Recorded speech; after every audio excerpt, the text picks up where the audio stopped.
This is a poem that I wrote back in 2007 called From Ignorance to Educated Bliss, the need for African Americans to become and remain educated. I'm allowing you to read the words as I speak it for you. Part 1. Think back to when Africans were forced to become Americans, then immediately enslaved and sold. Thank goodness for common sense and God-given survival instincts, those African now Americans quickly adapted.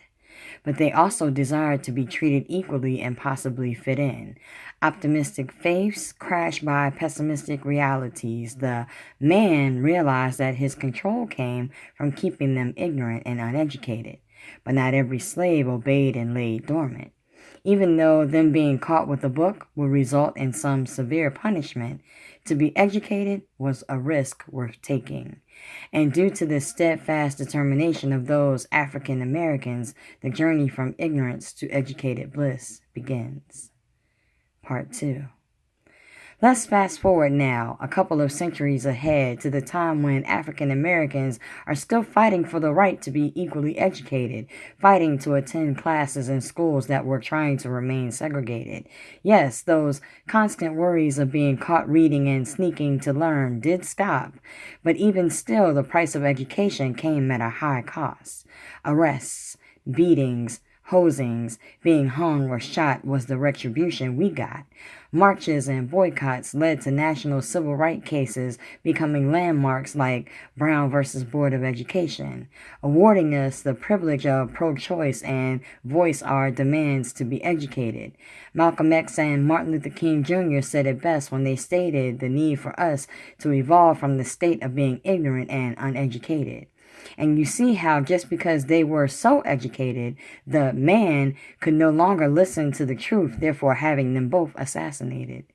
They, like many, many others, paid the ultimate sacrifice to progress us along the road from ignorance to educated bliss. Part 3. Now, this is the time to address the present.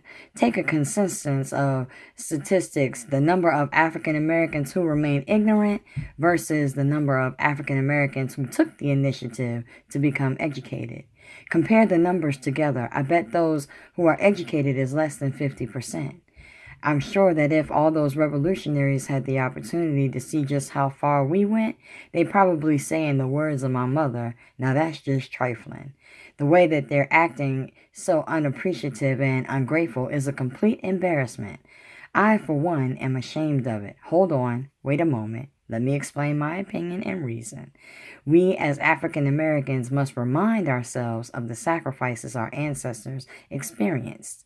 The fact that they fought and died for something so simple as an education. That way we can continue to climb and stop redundantly backsliding. Think about what our ancestors would be saying if they could witness the disregard we're displaying. They took the opportunity to be educated very seriously. And look how we here are casually playing. It is imperative that you receive an education and extend it beyond a high school graduation. Keep climbing the learning tree. Keep elevating. There's a whole world of knowledge out there, and because of them, it's now ours for the taking. We, the royal descended children of the original African Americans, must continue trekking this path until it leads us completely from ignorance to educated bliss. Never forget the revolution. Continue to revive it. Stay grounded. Stay educated.